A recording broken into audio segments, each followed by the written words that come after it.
गीतामृता सत्र के लिए कार्यक्रम की शुरुआत भगवत नामोच्चारण के साथ। तो मेरे साथ रिपीट करिए।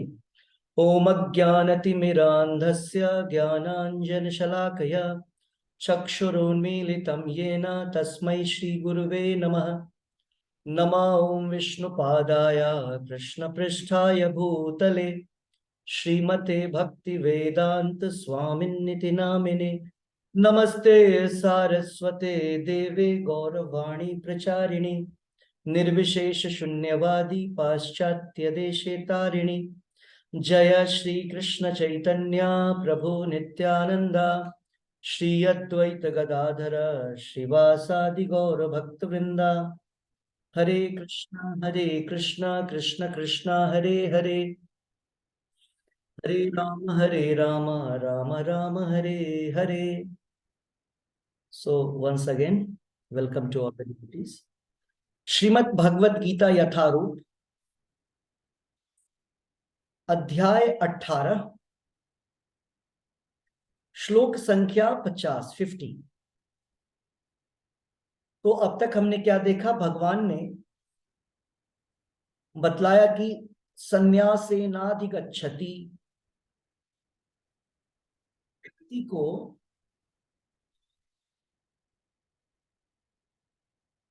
रिनाउंस ऑर्डर ऑफ लाइफ,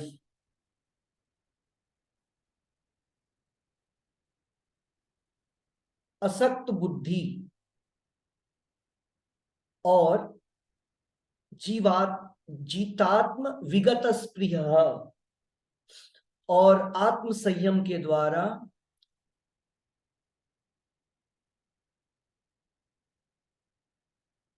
अपने जीवन का हमको जो अपना जीवन परफेक्ट करना है, उसको प्राप्त करने का तरीका क्या है कि इस संसार से उतना ही अटैचमेंट हो जो केवल हमको ड्यूटी को कंप्लीट करने के लिए चाहिए। जो व्यक्ति सेल्फ कंट्रोल्ड है, जिसने अपनी इंद्रियों को और अपने मन को कंट्रोल कर लिया है, वह व्यक्ति क्या होगा? मटेरियल एंजॉयमेंट, भौतिक चीजों से वो उस प्रकार से आसक्त नहीं रहेगा जैसे कि वह व्यक्ति पहले था। और इस प्रकार का जो अभ्यास होता है उसी को बोलते हैं त्याग, संन्यास। और ऐसा करते हुए वह परम गति को प्राप्त होगा। ये पिछला श्लोक था। आज का जो श्लोक है, श्लोक संख्या 50, वह इस प्रकार है। सिद्धिं प्राप्तो यथा ब्रह्मा तथाप्नोति निबोध मे, समासेनैव कौन्तेय निष्ठा ज्ञानस्य या परा।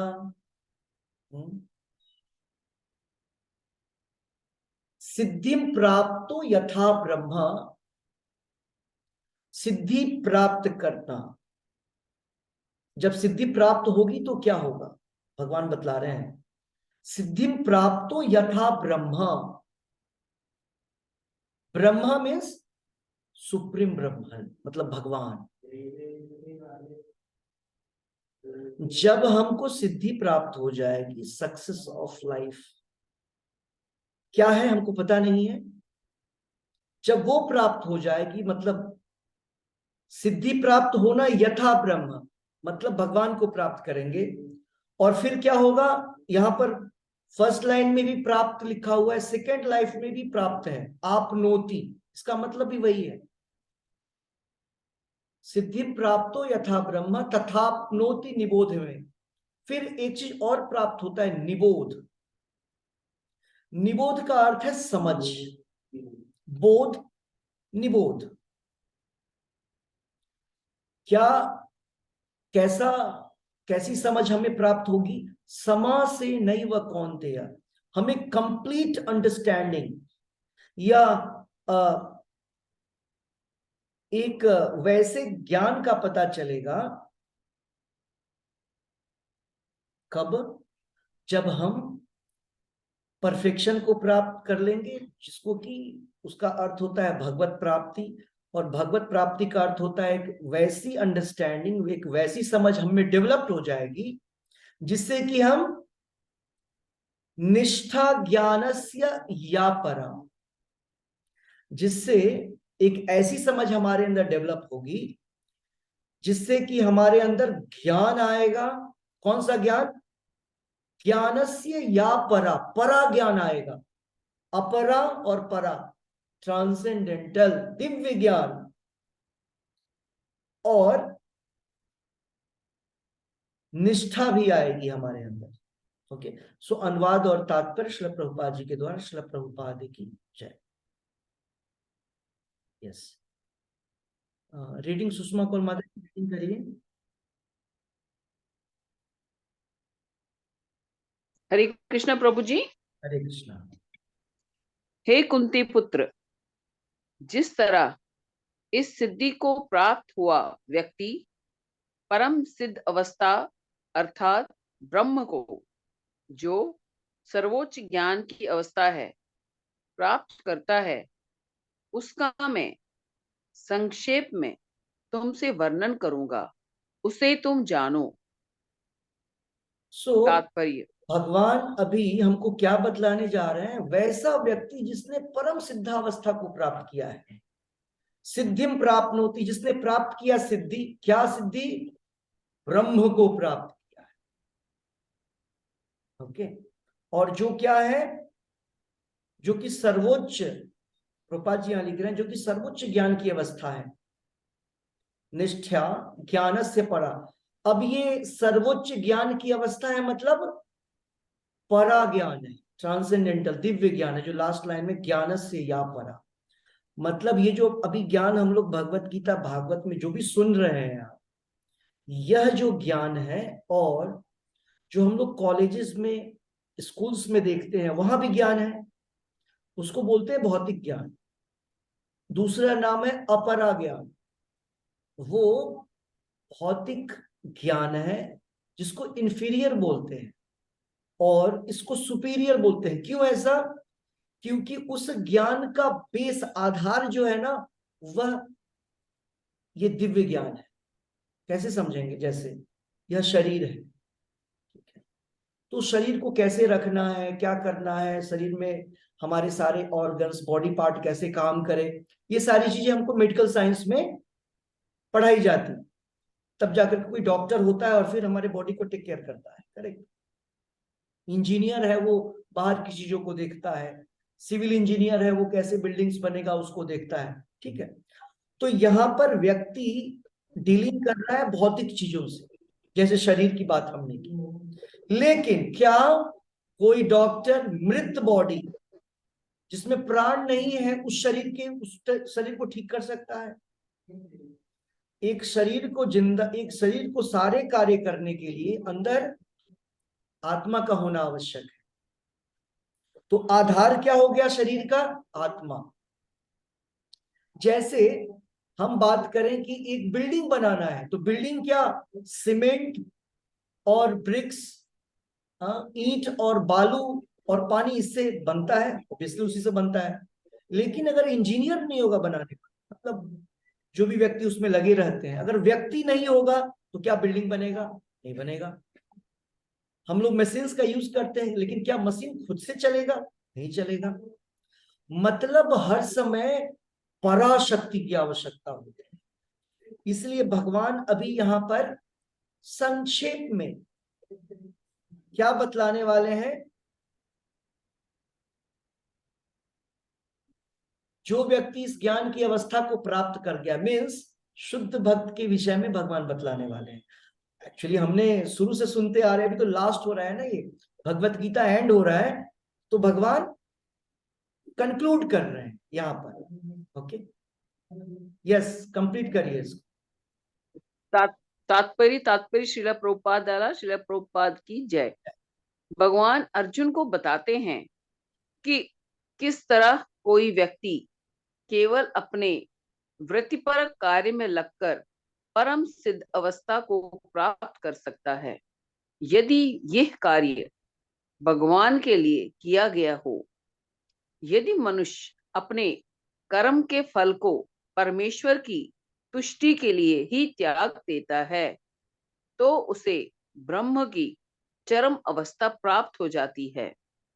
ये आत्म साक्षात्कार की विधि है। ज्ञान की वास्तविक सिद्धि शुद्ध कृष्ण भावनामृत प्राप्त करने में है। इसका वर्णन अगले श्लोकों में किया गया है। हरे कृष्ण। हरे कृष्ण। सुनीता माता जी रिपीट करिए तात्पर्य फिर से।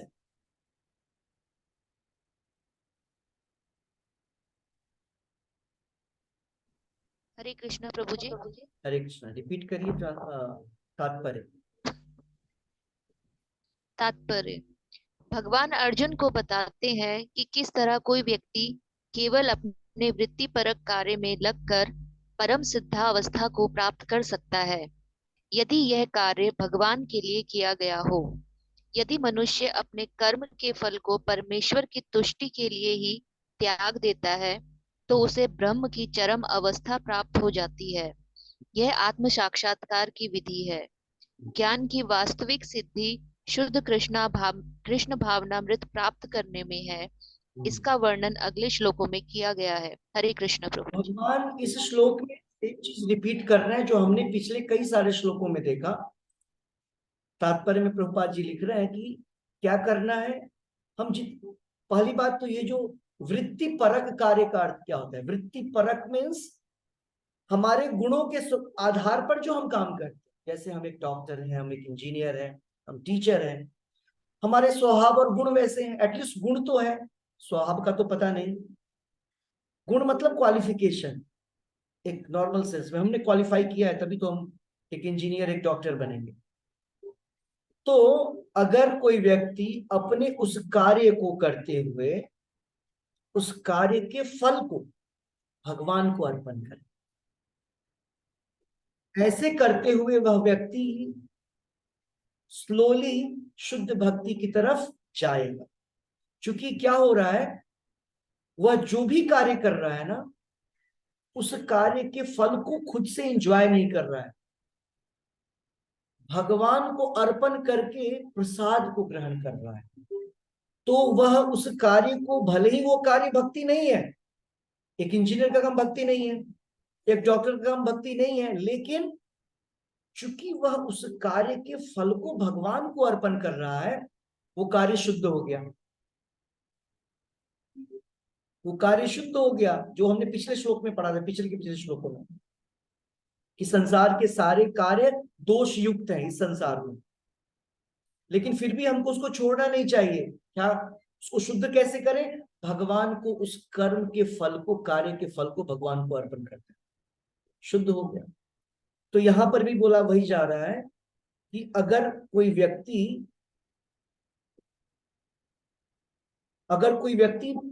भगवान को प्राप्त कर लिया है, वह व्यक्ति, ऐसा प्रतीत होता है कि वह अपने सारे कार्य, संन्यास आश्रम वाले लोग है ना, उनको नहीं लगता है कि वो लोग नॉर्मल काम करते हैं, जो वृत्ति परक, मतलब हम अपने स्वभाव के गुणों के आधार पर जो कार्य करते हैं, वैसा कार्य कोई सन्यासी नहीं करता है ना, ब्रह्मचारी नहीं करते। जैसे हम लोग को देखिए, हम लोग ऑफिस नहीं जाते हैं, उस तरीके का ऑफिस, मतलब वैसे तो हम लोग जाते ही हैं, हाँ, लेकिन फिर भी उस तरीके के कार्य नहीं दिखता, प्रतीत होता। मान लीजिए मंदिर में कोई व्यक्ति पुजारी की सेवा करता है, अरे उसको ऑफिस में नहीं जाना पड़ता है, तो लगा क्या कि वो व्यक्ति तो अपने नॉर्मल काम को नहीं कर रहा है, तो वो उसकी अवस्था डिफरेंट है। यहां पर दोनों चीजें प्रभुपाद जी तात्पर्य में लिख रहे हैं। एक तो जब हम अपने गुणों के आधार पर कोई कार्य कर रहे हैं और उसके फलों को भगवान को अर्पण करेंगे, तो स्लोली स्लोली हम भक्ति में ऊपर उठते जाएंगे। एक समय खुद आएगा ऐसा कि ज्ञान इसमें भी ज्ञान की बात की जा रही है ना, परा ज्ञान, दिव्य ज्ञान की हाईएस्ट नॉलेज का स्टेज आएगा जब हम स्वतः, भक्ति स्वतः होती, फोर्सफुल नहीं। तो एक स्टेज स्वयं आता है ज्ञान वैराग्य युक्त है, जब वैराग्य आता है। वैराग्य किससे? वैराग्य इंद्रिय तृप्ति से। और ये वैराग्य इंद्रिय तृप्ति से आने का जो स्टेज है ना, बहुत बड़ा होता है। हो सकता है कि एक भक्त भी पूरे तरीके से इंद्रिय तृप्ति से मुक्त नहीं है, तो ये तो लर्निंग, ये प्रोसेस है, प्रैक्टिस का प्रोसेस है। हमारा जब हमारी भक्ति जितनी शुद्ध होती है उस डिग्री के साथ हम बढ़ते हैं भौतिक चीजों से विरक्ति की ओर। अदरवाइज शास्त्र बोल रहा है कोई बात नहीं है, हम भौतिक कार्य को भी करेंगे, फल को भगवान को अर्पण करेंगे और स्लोली स्लोली हम भक्ति की तरफ अग्रसर होते जाएंगे। भगवान जहां भी इन्वॉल्व होंगे वहां हम भक्ति में प्रोग्रेस करेंगे। थोड़ा लेट होगा, क्योंकि हम सेंस ग्रेटिफिकेशन करेंगे तो लेट होगा, लेकिन मिलेगा। हाँ, अगर विरक्ति के साथ करेंगे तो जल्दी भगवान मिलेंगे। मतलब सेंस ग्रेटिफिकेशन मतलब इंद्र तृप्ति का अर्थ होता है कमीशन। हम भगवान की सेवा कर रहे हैं और कमीशन भी ले रहे हैं साथ साथ। लेकिन जो भगवान के शुद्ध भक्त होते हैं वो जीरो कमीशन पे काम करते हैं। मतलब भक्ति में भी कमीशन नहीं। क्या है वो कमीशन? सटल कमीशन, हमारे खुद के इंद्रियों की तृप्ति। ओके, तो वो चीज कब आता है? काम करते करते भगवान का नाम का जप करेंगे और अपने कर्म फलों को भगवान को अर्पण करेंगे। अपने समय को भगवान को देना जब शुरू करेंगे ना, तो स्वतः हमारी शुद्धि होनी शुरू होती जाएगी और फिर हम भक्ति में आगे बढ़ेंगे। ओके, संख्या 51 तीन श्लोक है ये, 51, 52, 53। इस प्रकार है, देखिए। बुद्धया विशुद्धया युक्तो धृत्यात्मानं नियम्य च शब्दादीन विषयान् त्यक्त्वा रागद्वेषौ व्युदस्य च। नेक्स्ट श्लोक 52। विविक्त सेवी लघु आशी यत वाक काय मानसः ध्यान योग परो नित्यम वैराग्यम समुपाश्रितः अहंकारं बलं दर्पं कामं क्रोधं परिग्रहं विमुच्य निर्ममः शांतो ब्रह्म भूयाय कल्पते। अब इसमें इन तीन श्लोकों में भगवान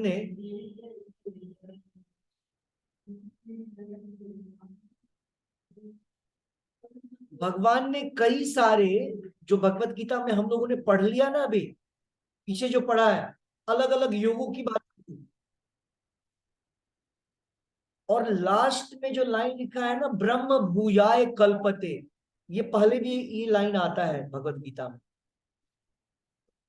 ब्रह्म को प्राप्त करना, भगवान को प्राप्त करना कब? अहंकार बल दर्प काम क्रोध सबको परिग्रह, सबको त्याग कर। अहंकार, बल मतलब आध्यात्मिक बल, मतलब जो हमारा मटेरियल बल है, भौतिक बल, वो बल धन का भी हो सकता है, हमारे ज्ञान का भी हो सकता है। करेक्ट, हम बहुत ज्ञानी व्यक्ति हैं, बहुत फेमस पर्सनैलिटी है। तर्प, अहंकार और तर्प सेम हुआ। काम, सेंस ग्रेटिफिकेशन, बहुत सारी जिज्ञासाएं। क्रोधम, इन सब का त्याग करके विमुच्य निर्ममम। निर्मम का अर्थ क्या होता है? निर्मम का अर्थ होता है मैं और मेरे से विरक्ति। निर्ममम, एक मिनट, या निर्ममम का अर्थ है without the sense of proprietorship, कुछ भी मेरा नहीं है। निर्ममा, विमुच्य निर्ममा, जब हम पूरी तरीके से फिक्स्ड हो जाएंगे कि संसार में जो कुछ है वो भगवान का है। अभी क्या होता है, अभी इस टाइम पे बद्धावस्था में हम लोग क्या सोचते हैं? ये मेरा है, ये मेरा है, ये मेरा है और ये मेरा है। जब हम सोचते हैं कि मेरा है, वहीं पे प्रॉब्लम क्रिएट हो जाता है, वहीं पे अटैचमेंट शुरू होता है। और वह अटैचमेंट आपको जितना प्लेजर देता है ना, जब एसोसिएट होते हैं तो प्लेजर देता है, और जब डिसएसोसिएट होते हैं, जब दूरी होती है ना, अलग होते हैं, तो वो हमको डिस्ट्रेस, हम प्रॉब्लम में आ जाते हैं, मतलब प्रॉब्लम फील करते हैं, प्रॉब्लम है नहीं, प्रॉब्लम फील करते हैं। कब? जब अटैच्ड होते हैं। तो निर्मम भक्तों की खूबी है सबसे पहली भक्ति में आगे बढ़ने की, हम हर चीज सोचते हैं किसका है? भगवान का है। भगवान ने भगवत गीता में बोला ना कि संसार की सारी चीजें मेरी है। ओके, तो अनुवाद और तात्पर्य, अभी मैंने बस एक श्लोक को बोला, ऊपर के 2 श्लोक, और फिर उसको भी डिफाइन करते हैं, पढ़ते हैं भगवान क्या बोल रहे हैं, फिर उसको समझने का प्रयास करते हैं। अनुवाद और तात्पर्य शिला प्रभुपाद जी द्वारा। शिला प्रभुपाद की जय। यस, मीनाक्षी, सॉरी, मिथिलेश माता जी पढ़िए। हरे कृष्णा प्रभु जी। हरे कृष्ण। अपनी बुद्धि से शुद्ध होकर तथा धैर्य पूर्वक मन को वश में करते हुए इंद्रिय तृप्ति के विषयों का त्याग कर राग तथा द्वेष से मुक्त होकर जो व्यक्ति एकांत स्थान में वास करता है, जो थोड़ा खाता है, जो अपने शरीर, मन तथा वाणी को वश में रखता है, जो सदैव समाधि में रहता है तथा पूर्णतया विरक्त मिथ्या अहंकार, मिथ्या शक्ति, मिथ्या गर्व, काम, क्रोध तथा भौतिक वस्तुओं के संग्रह से मुक्त है, जो मिथ्या स्वामित्व की भावना से रहित तथा शांत है, वह निश्चय ही आत्म साक्षात्कार के पद को प्राप्त होता है। एक चीज आप, तात्पर्य, नहीं रुकिए, यह जो ट्रांसलेशन इन तीनों श्लोकों का है, इसमें जितनी सारी चीजें दिख रही है ना, एज ऑफ नाउ अगर फाइंड आउट करेंगे तो आपको लगेगा ये हम लोगों में नहीं है। मैंने आपको शुरुआत में ही बोला, इस श्लोक में भगवान अलग अलग योगों को जो बतलाया है ना, उसके विषय में भी है। यहाँ पे अष्टांग योग के विषय में है, ज्ञान योग के विषय में है। ओके, तो ये जो विधि है, ये सारी चीजें डेवलप स्वतः हो जाएगी अगर हम भगवान के नाम का उच्चारण करेंगे। भगवान के नाम का उच्चारण जैसे करने को बोला गया है वैसे, इंपॉर्टेंट पॉइंट, गलत सही तरीके से नहीं, जल्दबाजी में नहीं। हाँ, नंबर्स जितना बतलाया गया हर दिन, 1728, 1728 बार हम भगवान का नाम लेते हैं एक दिन, 16 माला जब करते हैं तो।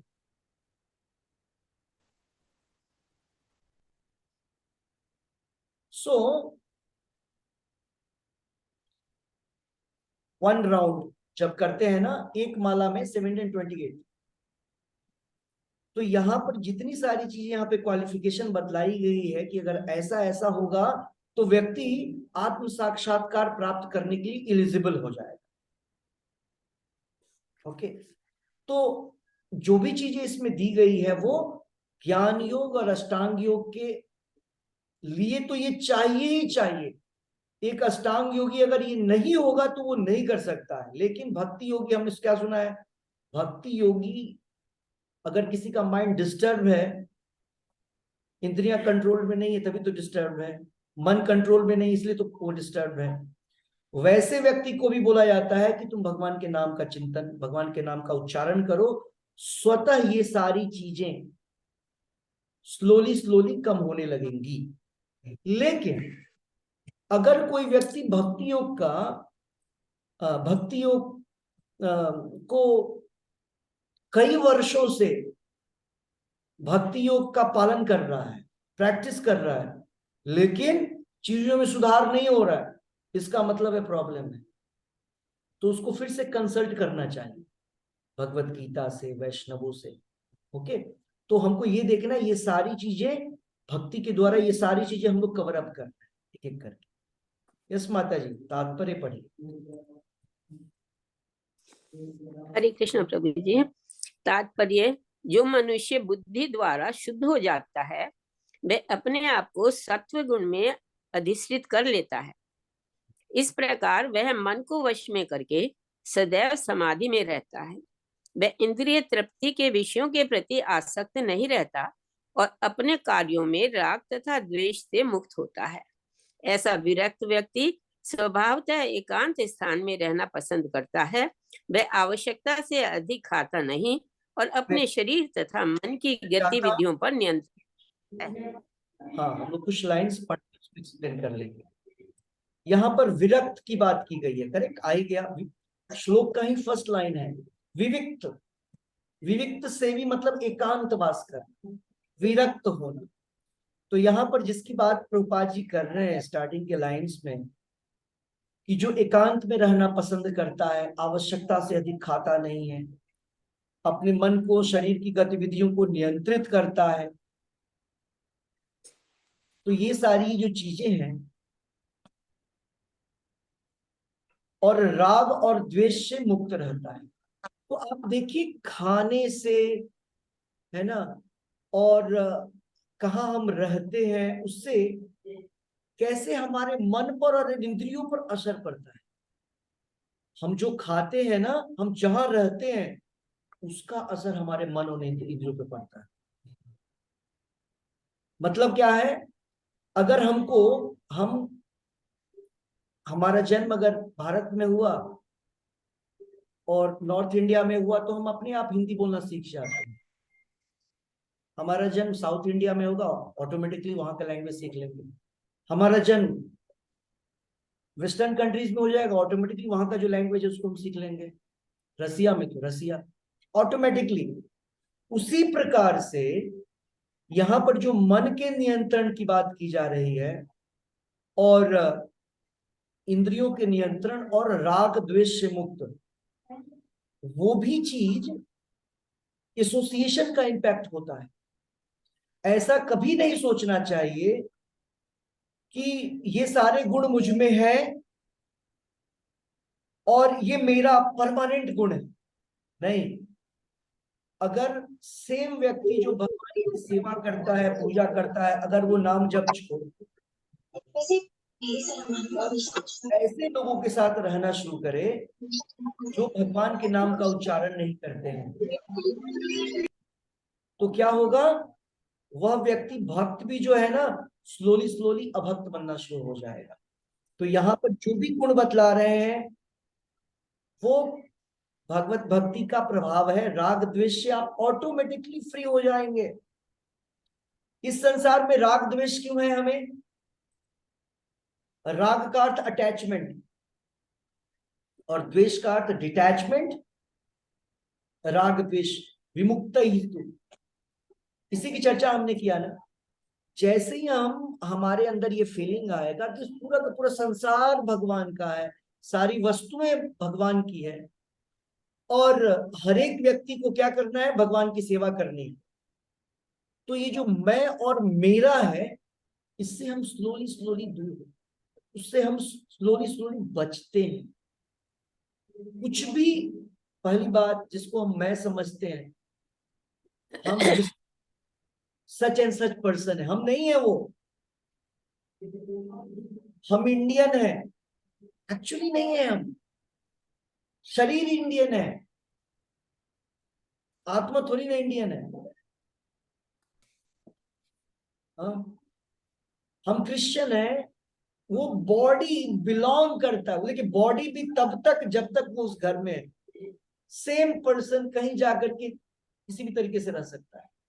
तो ये सारी चीजें भौतिक चीजें हैं, और एक्चुअली में हम वो नहीं है जो हम हैं। तो इसको बोलते हैं ममा, ये मेरा है, मैं हूं। अहम मतलब मैं, और ममेती मतलब ये मेरा है। तो हमको अहम और मम, इसको समझना है। अहम और मम, हम है कौन? हम ये शरीर नहीं। शरीर के अंदर में जो व्यक्ति बोल रहा है ना, शरीर नहीं बोलता है। शरीर के अंदर जो व्यक्ति है वो इंस्पायर करता है बोलने के लिए।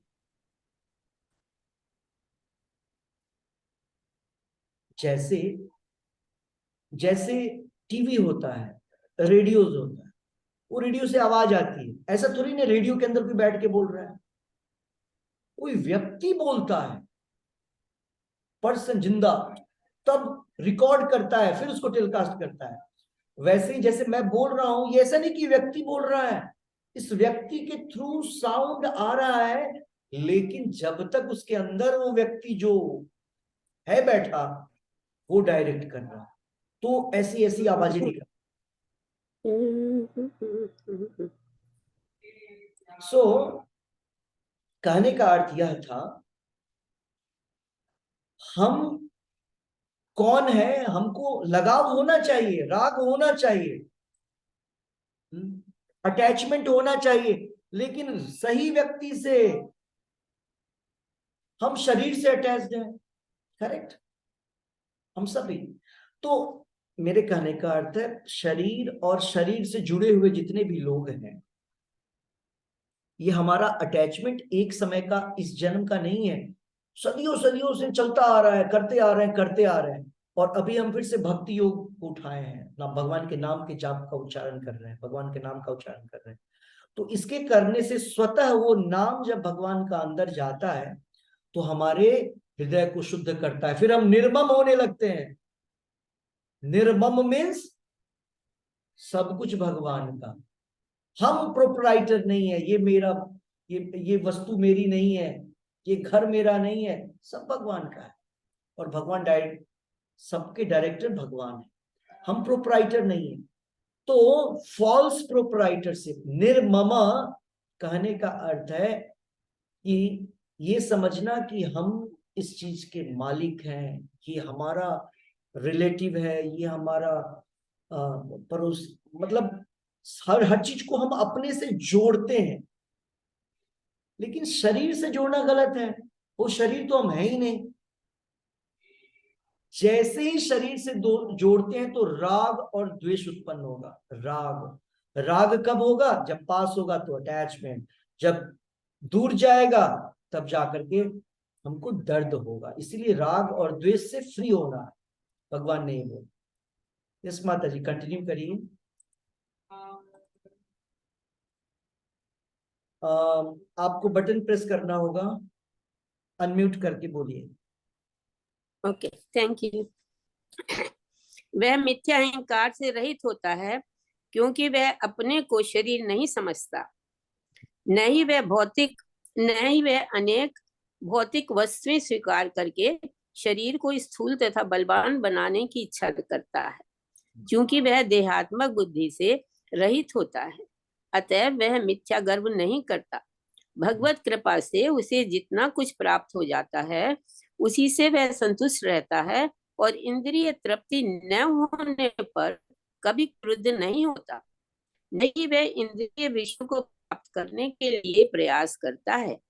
इस प्रकार जब वह मिथ्या अहंकार से पूर्णतया मुक्त हो जाता है तो वह समस्त भौतिक वस्तुओं से विरक्त बन जाता है, और यही ब्रह्म की आत्म साक्षात्कार अवस्था है। यह ब्रह्मभूत अवस्था कहलाती है। जब मनुष्य देहात्मक बुद्धि से मुक्त हो जाता है तो वह शांत हो जाता है और उसे उत्तेजित नहीं किया जा सकता। इसका वर्णन भगवत गीता के दूसरे अध्याय 70 में किया गया। एक मिनट, अब देखिए यहाँ पे भगवान बोल रहे हैं कि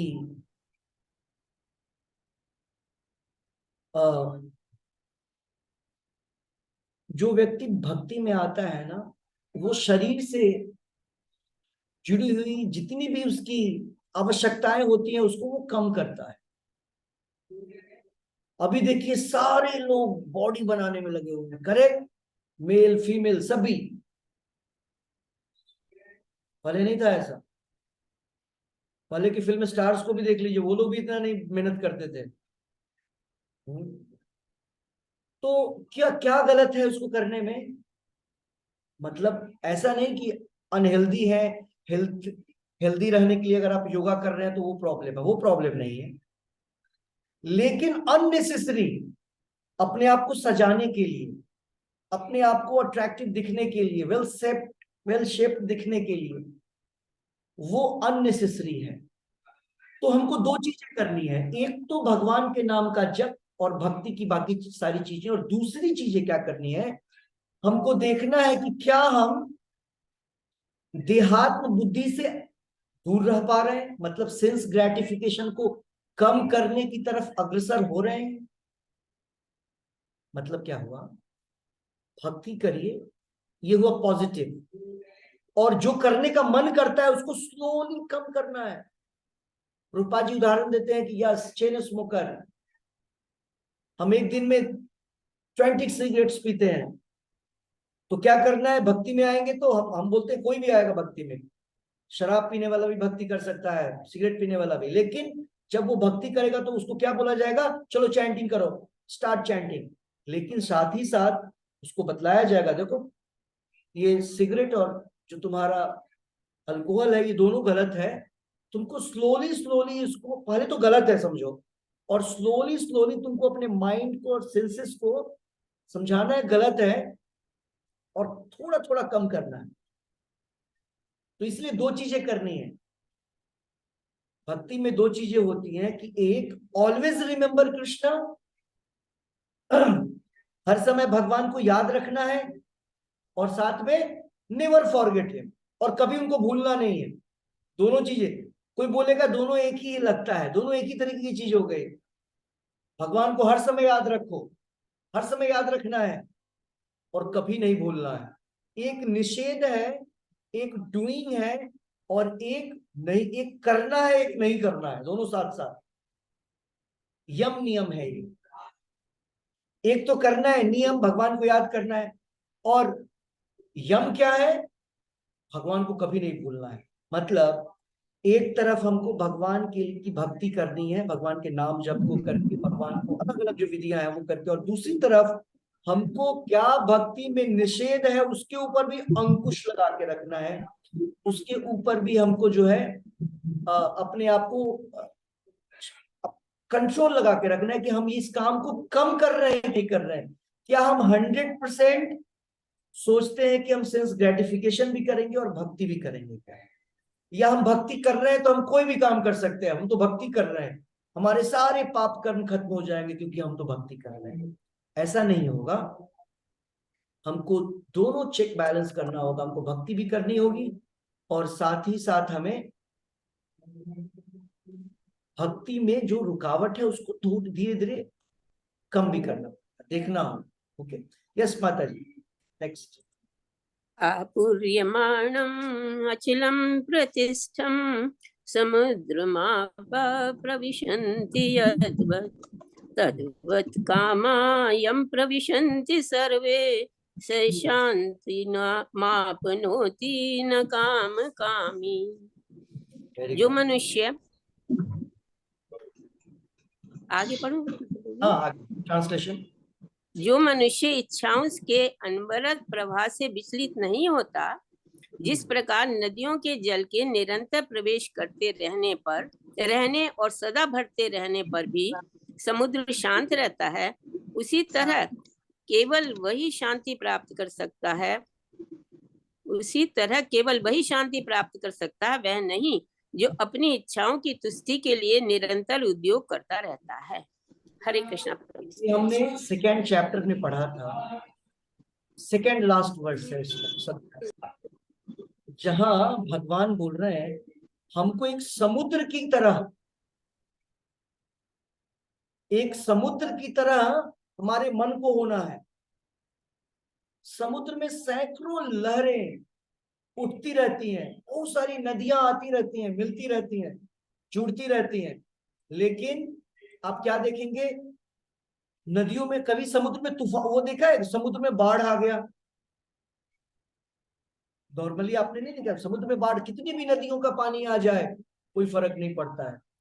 उसी प्रकार से जो व्यक्ति भगवान की सेवा में लगा हुआ है, उसके अंदर, उसके मन में बहुत सारे विचार उत्पन्न होंगे, ये कर लो, वो कर लो, ये करो, ये करो, लेकिन चूंकि वह ट्रांसेंडेंटल पीस में है, वह भगवान की, उसका मन हर समय भगवान की सेवा में लगा हुआ है। कई लोग सोचते हैं कि जो लोग भक्त होते हैं उनके मन में विचार नहीं आता है, सेंस ग्रेटिफिकेशन खूब आता है, यहाँ वही श्लोक बोला गया है, उसका प्रभाव नहीं होता है उसको, वह समुद्र के समान होता है, जितने भी विचार आते हैं उठते तो है, अंदर ही समा जाते हैं। क्यों? क्योंकि उसका माइंड पॉजिटिव डायरेक्शन में लगा हुआ,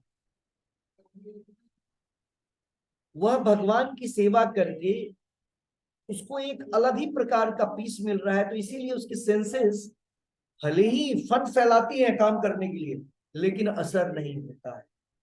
इसीलिए एक और उदाहरण दिया गया है शास्त्रों में, जैसे सांप होता है, तो सपेरे को देखते हैं ना, सांप को लेके घूमता रहता है ऐसे, ऐसा नहीं कि वो सांप उसको काटेगा तो इफेक्ट नहीं होगा, ऐसा नहीं है, उसको ही प्रभाव होगा, लेकिन उस सांप की जो दांतें होती है, उनके जो टीथ्स होते हैं, उनको निकाल लेता है। अब वो विषहीन हो गया है, अब वो तो आप पकड़िए वो पकड़े कोई फर्क नहीं पड़ता है। उसी प्रकार से एक डिवोटी, एक भक्त जब भक्ति करता है, भगवान के नाम का उच्चारण सतत करता रहता है, तो उसकी जो ये इंद्रियां है ना, वो टिथलेस हो गई है, पॉइजनलेस हो गई है। और शास्त्रों में वर्णन है हमारी इंद्रियां उसी सांप के समान है, पूरे विष भरे पड़े हैं। जब हम सेंस ग्रेटिफिकेशन करते हैं, इसका मतलब है विष निकलता है। क्या विष है उसका? Sinful activity. और सिंफुल एक्टिविटी से क्या होता है? हम फिर से फंसते चले जाते इस संसार। तो हमको डरना भी है कि हम क्या, हम सेंस ग्रेटिफिकेशन में घुसे जा रहे हैं, भगवान के नाम का उच्चारण कम हो रहा है, भक्ति कम हो रही है। क्योंकि यह सडन प्रोसेस नहीं है भक्ति में। भक्ति ऐसा नहीं है कि हमने दिन को शुरू किया और रात को हम शुद्ध भक्त बन जाएंगे, ऐसा नहीं होने वाला है। भक्ति जैसे हम अभक्त बने हैं ना कई सारे जन्मों से, इस संसार में आने से पहले धीरे धीरे ट्रेनिंग हुआ है हमारा गलत करने, गलत बुरे बनने, हम बुरे ऐसे नहीं बने हम लोग। पहली बात तो हमको समझना है कि संसार में जितने लोग हैं ना, सारे कैदी हैं, सभी क्राइम करके आए हैं। वैसे सारे लोग क्या सोचते हैं, हम सभी अच्छे हैं, इतने अच्छे लोग हैं, इतना अच्छा संसार है, ऐसा कुछ नहीं। ये जेल है, सारे कैदी हैं। प्रभुपाद जी बोलते हैं, प्रभुपाद जी के गुरु जी, जितने लोग हैं ना सब क्राइम करके हम लोग यहाँ पहुंचे हैं, खूब क्राइम किए, सजा ही खत्म नहीं हो रहा है, इधर ही भटकते जा रहे हैं, यहाँ इस बॉडी से उस बॉडी, उस बॉडी से इस बॉडी। अपनी स्थिति, हमारी स्थिति क्या है? बड़ी दुर्दशा, दुर्दैव। चैतन्य महाप्रभु बोलते हैं शिक्षाष्टकम में। अच्छा, हमें शिक्षाष्टकम को भी एक्सप्लेन करना है एक दिन।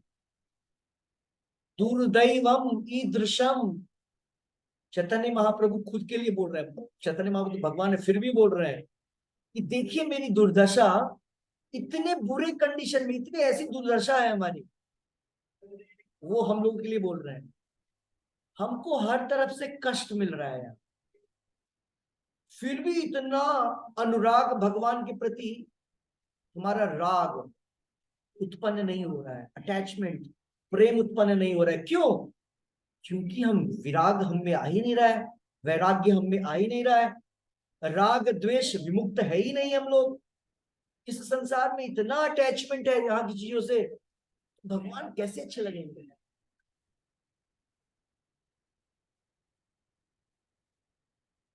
और वैसे उदाहरण है, ऐसे ऐसे फैमिलियों की सारे शुद्ध भक्त हैं। चैतन्य महाप्रभु के जितने भी संगी लोग थे सब शुद्ध भक्त। फैमिली है, सारे लोग 24 आवर्स कीर्तन करते थे। हम लोग बोलते हैं ना, श्रीवास आदि गौर भक्त वृंदा, श्रीवास आचार्य, श्रीवास आचार्य और उनकी वाइफ मालती देवी, हाँ हाँ मालिनी देवी, मालिनी माता। अब उनके पुत्र का डेथ हो गया, और घर में क्या हो रहा था, नाइट को चैतन्य महाप्रभु, नित्यानंद प्रभु और सारे वैष्णवास कीर्तन कर रहे हैं। संकीर्तन हर रात का ही था, पूरी रात संकीर्तन होता था। शिवास आंगन में जब आप लोग नवदीप जाएंगे तो शिवास आंगन है, पूरी रात संकीर्तन करते थे चैतन्य महाप्रभु। चैतन्य महाप्रभु उस समय निमाई पंडित, वो भी गृहस्थ थे, बिल्कुल यंग थे, 21 ईयर्स 22 ईयर्स एज। और सारे वैष्णव लोग भी थे, बहुत एजेड भी थे, जैसे अद्वैताचार्य, वो उनके ग्रैंडफादर के एज के थे, उनसे 3 टाइम्स मोर था उनका एज, उम्र, वो भी थे। अब श्रीवास ठाकुर, श्रीवास आचार्य, और उनके घर में उनके पुत्र का डेथ हुआ है। लोग रो रहे अंदर। तो श्रीवास आचार्य गए और बोले सबको शांति से रहो, शांति से रहो। चैतन्य महाप्रभु ने बोला मुझे कुछ अच्छा नहीं लग रहा है, कुछ क्या हुआ है, कुछ हुआ है क्या? तो बताना नहीं चाह रहे थे कि भगवान का संकीर्तन जो चल रहा है उसमें कुछ प्रॉब्लम हो जाएगा।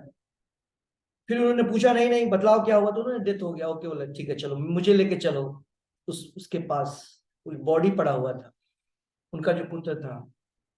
फिर उन्होंने उनको जिंदा कर दिया चैतन्य महाप्रभु ने। वो उठ के बैठ गया और फिर बाद में सो गए। तो चैतन्य महाप्रभु ने उनको बोला, उनकी वाइफ को, कि आपका एक पुत्र था, हम दो हैं, हम चैतन्य महाप्रभु, चैतन्य और नित्यानंदा। तो उनको वो संस की तरह वो उनको वो करते। तो अब उनके फंक्शन क्या थे, श्रीवास ठाकुर और वो, उनके घर में ना केवल भागवतम का पाठ होता था। ट्रेंड वही बिजनेस था, कोई काम नहीं था। अब बताइए वहां पर बोलेगा कोई व्यक्ति कि वृत्ति परक कार्य, उनको कुछ करना चाहिए।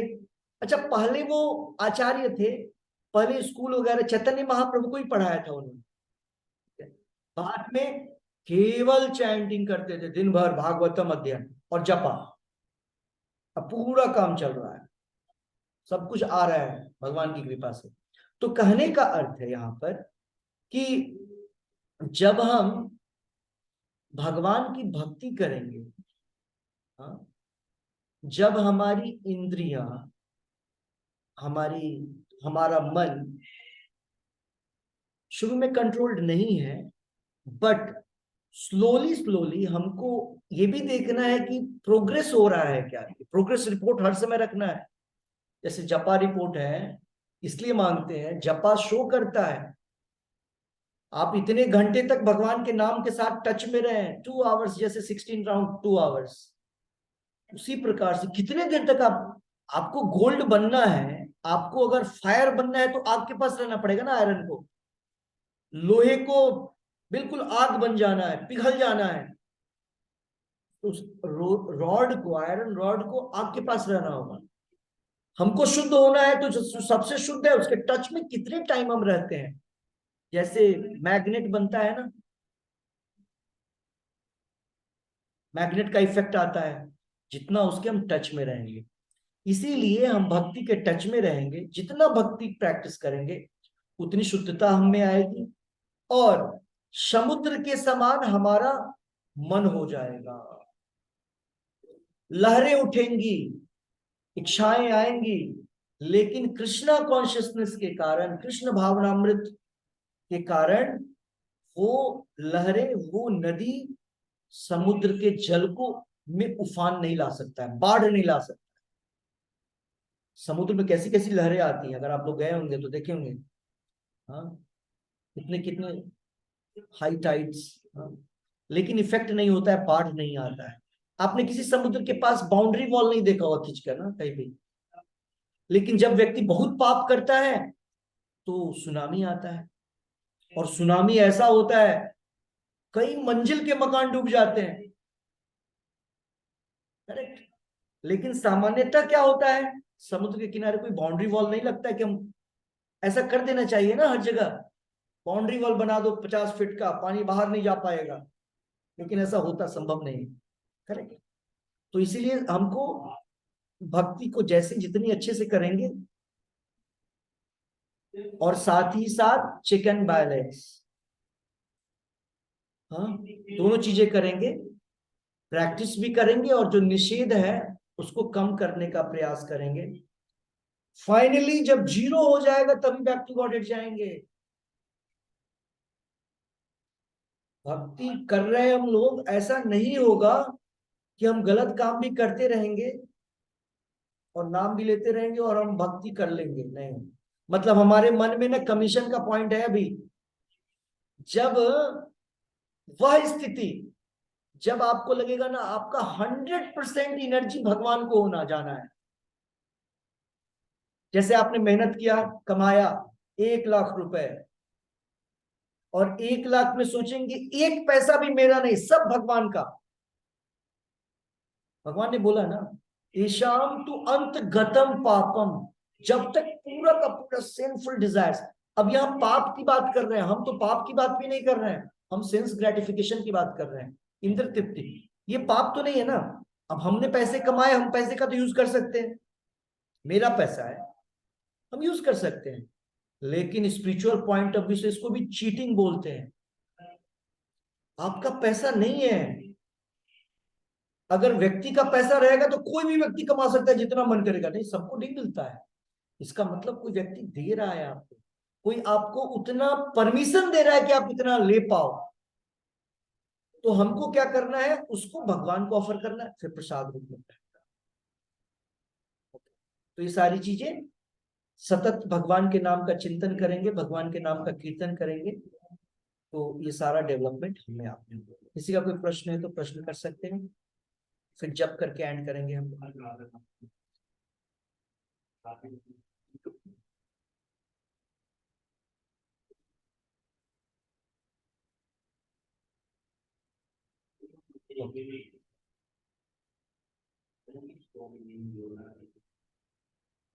चैंटिंग चैंटिंग चैंटिंग कौन करेगा? आप लोग का प्रश्न तो नहीं है? सो यस, भावना माता जी जब करवाएंगी। ओके, हरे कृष्णा प्रभु जी। हरे कृष्ण। मैं लॉग आउट करूंगा। ओके, मैं श्री श्री राधा वृंदावन चंद्र की जय, श्री निताई गौरंग की जय, जय वैष्णव वृंद की जय, श्रीमद् भगवद गीता की जय, हरे कृष्ण महामंत्र की जय,